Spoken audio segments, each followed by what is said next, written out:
Si les gendarmes la prennent, que lui feront-ils? En prison. Comment, pour un coup de bâton? Oh, ça, c'est peut-être pas le plus grave. Alors, un coup de bâton de plus ou de moins dans une commune, ça se remarque rien. Non, il y a vol de récolte. Quelle récolte, hein? Elle a volé des melons à Hugolin. Il y a les témoins, hein? On l'a vu. Et si Hugolin, il porte plainte? Ah, ça lui irait bien, Hugolin, de porter plainte contre elle. Il habite dans la ferme où elle est née. Et qui l'a volé au bossu? Oh. Enfin, ne parlons pas de ça. Oui, c'est ça. N'en parlons plus. Parce que moi, je vous dirais que le bossu, c'était un imbécile et un prétentieux.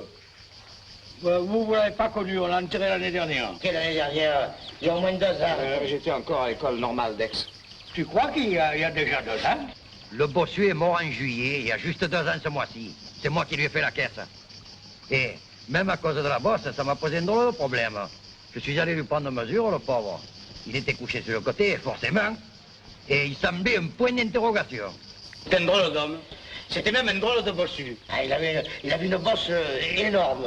Et pourtant, il n'était pas petit. Hein. Si on lui avait redressé la bosse, il aurait eu 2 mètres d'eau. Il avait une jolie figure, pâle, fine, avec de beaux yeux. 2 fois par semaine, il venait de là-haut, à la messe de 6 heures. Et en passant, il prenait son pain au four. Et sans jamais me dire un mot, hein. Sauf peut-être merci. Oui, merci. Ça veut dire que ça.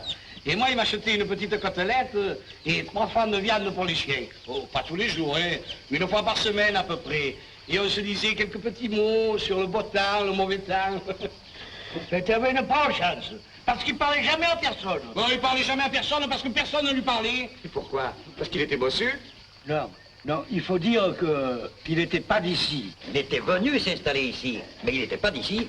Il était de Pépin. Alors, s'il était de Pépin, il y a au moins une vingtaine de kilomètres, je crois, non? 23 par la route. 11 par les colis. Oui, évidemment, on ne pouvait pas lui parler. D'ailleurs, il n'aurait sans doute pas compris votre langue. Il est même possible que les peuplades de Pépin n'en soient pas encore au stade du langage articulé. Vous avez bien raison de vous moquer de monsieur l'instituteur. Ici, quand on voit un étranger, on le regarde avec des yeux jaunes et on ne lui adresse pas la parole. Oh, c'est pas de la méchanceté, c'est de la bêtise. Mais ici, ils sont bêtes comme leurs pieds. Oui, oui. Et toi, tu es né en face, là, au premier étage. Ouais, mais j'ai travaillé 4 ans en ville, après 3 ans de service militaire. Et ça m'a un peu ouvert les idées. Et même que quelqu'un soit de Pépin, moi, s'il me parle, je lui réponds. D'abord, c'est pas juste de dire que le bossu n'était pas d'ici, hein. Il était né à Pépin. Oui. Son père, c'était Clarius Cadoré, le maréchal féral de Pépin. Et sa mère? Qui c'était sa mère, hein? Sa mère, qui c'était? Il a raison, sa mère, c'était Florette Camoin. C'est la fille du gros Camoin du Fourneuf, que tu as très bien connu d'ailleurs. Je comprends, je crois même que j'ai failli me marier avec elle. Que tu as failli, c'est-à-dire qu'elle t'a pas voulu. Florette, c'est celle qui est morte à la noce de Galimberti, étouffée par le gras d'une côtelette. Ce devait être au moins une côtelette de bœuf. Et tout ça pour dire que le bossu n'était pas si étranger que ça, puisqu'il était ici par sa mère. Et sa petite ferme, là, des Romarins, hein, c'était l'héritage qui lui venait de sa mère. Hein. Par sa mère, c'était un Camoin, il était d'ici. Et puis? Si je l'avais su plus tôt. Oui, si on l'avait su plus tôt. Pourquoi tu n'as pas dit plus tôt, Philoxène? Et je ne sais pas. C'est tante fine, il y a 2 mois, là, qui me l'a dit par hasard. Moi aussi, je dis comme vous, et si je l'avais su plus tôt... Qu'est-ce que vous auriez fait si vous l'avez su plus tôt? Toi, tu étais en vie de tuer tes soldats, tu sais pas de quoi on parle? Et toi, papé, tu le savais? Pourquoi tu ne l'as pas dit? Je savais qu'elle était mariée à un de Pépin, et que par conséquent, elle n'était plus ici. Une véritable trahison. Elle a eu un enfant bossu parce qu'elle est allée le chercher ailleurs. Et nous, dans sa affaires, ça ne nous regardait plus. Eh bien, moi, je vous jure que si je l'avais su plus tôt... Et enfin, qu'est-ce que vous auriez fait si vous l'aviez su plus tôt? Nous aurions empêché une grande injustice. Oui, bien grande. Et bien longue. Tiens, voilà Monsieur Belloiseau. Il a mis le joli chapeau. Oh, Monsieur Belloiseau! Belloiseau, c'est son nom? Bien sûr, c'est son nom. Vous trouvez pas que ça lui va bien? C'est un clerc de notaire en retraite. Ça fait plus de 20 ans qu'il vient ici pour les vacances. Mais on l'avait pas vu depuis 6 mois. Tiens, lui, il a connu le bossu. Il est même allé chez lui. On va le faire parler. Le faire en parler, c'est pas difficile. Mais c'est comme le tambour de Cassis. 2 sous pour qu'il commence et 5 francs pour qu'il s'arrête. Oh, on va lui faire raconter son histoire, on va pouvoir jouer au poil. Pardi! Je vais chercher les jetons pour marquer. Quel est ce jeu du poil?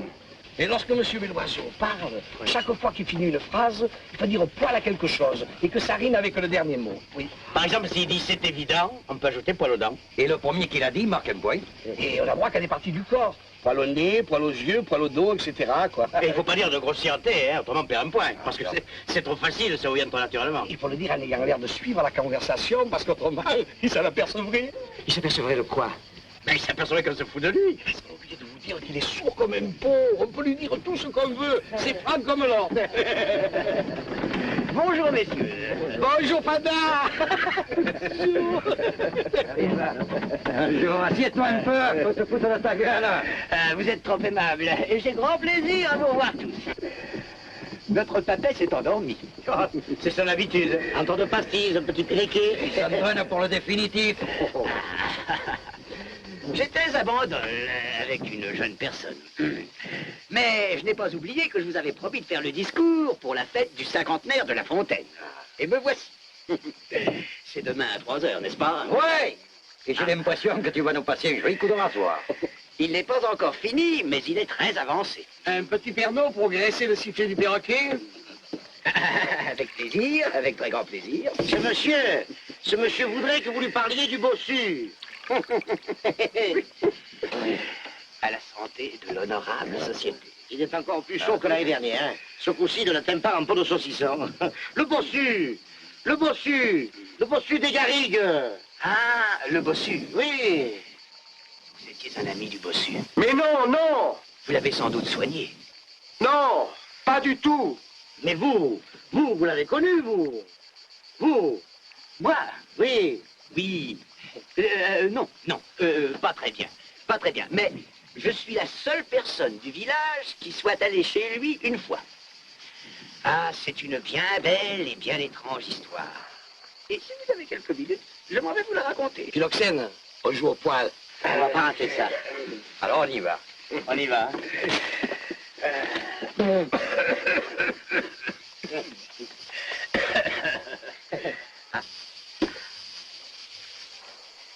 Il y a presque une vingtaine d'années, pendant les vacances, je me promenais dans la colline avec Madame Belloiseau. Poil au gazon. Madame Belloiseau, agrégée de mathématiques, qui me donna tant de bonheur. Poil au cœur. Lorsque nous rencontrâmes, au détour d'un sentier, poil aux pieds, une femme rousse qui, vêtue d'une robe bleue, ramassait en chantant du bois. Poil au doigt. Devant ce spectacle, qui pourtant n'avait rien d'extraordinaire, Madame Belloiseau poussa un cri de surprise. Elle venait de reconnaître une de ses amies de pension. Fille d'une excellente famille, mais d'une nature excessive. Poil au gentil. Cette femme nous entraîna dans une petite ferme isolée, Poil au collet. d'une apparence assez misérable, Poil orable. mais fort plaisante à l'intérieur. Poil au postérieur. Et là, elle nous présenta son mari, qui était un bossu robuste. Poil au buste. Un teint pâle, des cheveux très noirs et des grands yeux d'un bleu très clair. Poil au blaire. Et là, ces deux êtres nous racontèrent leur vie, aussi charmante, aussi incroyable, aussi pathétique que le mieux fait des romans feuilletons. Poil au téton. Cette femme était devenue, à la suite de quelles aventures je l'ignore, chanteuse d'opéra, d'où elle était tombée au café-concert, puis aux fêtes des villages. Et son destin l'avait conduite un soir sur les tréteaux rustiques de la fête patronale de Génosse. Poil aux os. Elle y rencontra ce bossu, qui était 5e sous-fifre chez le percepteur du pays. Et ce fut le coup de foudre. Un amour immense, surnaturel, précipita ces deux êtres l'un vers l'autre. Ils furent fondus en un seul, comme par le souffle d'un brasier. Poil au gésier.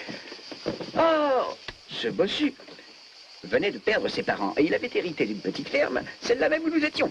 Poil au croupion. Deux champs perdus dans la garrigue et la pierraille.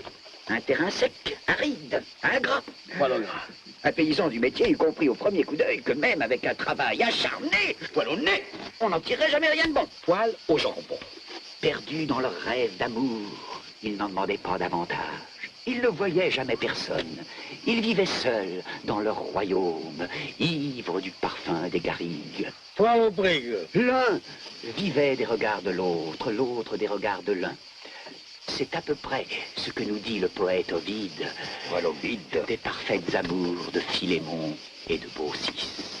Voilà au coccyx. Ils eurent 2 enfants, enfants d'une beauté merveilleuse, un garçon et une fille, que leur papa portait sur sa bosse sous l'ombre claire des oliviers. Alors, il piocha de son mieux, poil aux yeux, arrachant à la terre avare quelques maigres boisseaux de pois chiches, poil aux miches. Alors, ouais. Pas de mon grossier, hein. Quand c'est grossier, une miche, une belle miche de pain. Mais si tu veux parler du pain, c'est pas une partie du corps. C'est vrai. Je te demande. Hein. Ouais. Mais qu'est-ce qu'il y a? Non, rien, continuez. Alors, le bossu ramassait des pois chiches. Des pois chiches. Ah, oui, Oui. oui, des pois chiches. Oui. Des pois chiches, quelques tomates. Voilà aux pâtes. Elle ramassait des asperges sauvages, des champignons, Poil au rognon, des arbouges, des escargots. poil au gigot. Et ils étaient plus heureux que jamais lorsque la mort s'approcha de la ferme solitaire. Le garçon, qui avait 15 ans, fut saisi d'une longue fièvre. Un soir, dans les bras de son père, il mourut. Le bossu l'appela pendant 4 semaines. On l'entendait d'ici. Et puis, il mourut à son tour, en souriant. Pour soigner son enfant, il avait hypothéqué sa ferme, si bien qu'un triste jour, la mère et la fille en furent chassées. Il ne leur resta qu'une vaste garrigue, terre ingrate et parfumée, où fleurissent le thym, le cyste et la lavande. Là, au bout d'un vallon de roches blanches, on trouve un mur de pierres sèches qui ferme une grotte où pleure une source. C'est là que vivent ces 2 femmes, dans l'incertitude et la pauvreté, nourries du lait de 4 chèvres, des maigres fruits d'un petit jardin et des prises de quelques pierres. Il paraît que la mère est à demi folle et que la fille est belle et sauvage. Que deviendront-elles? Dieu seul le sait. Telle est l'histoire du bossu des garrigues, monsieur. Elle commence bien, mais elle finit mal. C'est peut-être parce que ce n'est pas un conte, mais qu'il s'agit d'un roman vécu. Poil au cul.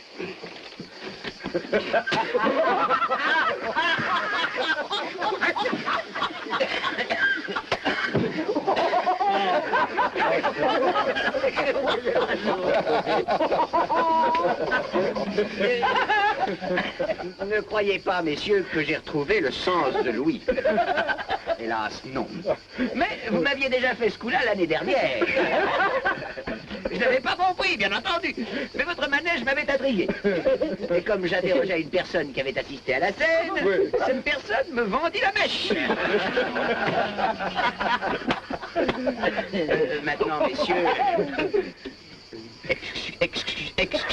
Excusez ma grossièreté. Elle fut longuement préméditée.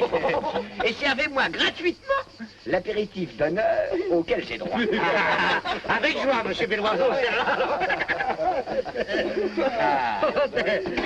Et maintenant, messieurs, je vais vous montrer un petit appareil qui me permettra désormais de prendre une part, sinon plus active, du moins plus pertinente, à vos débats.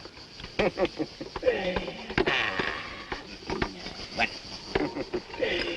Fini les monologues, essayons une conversation.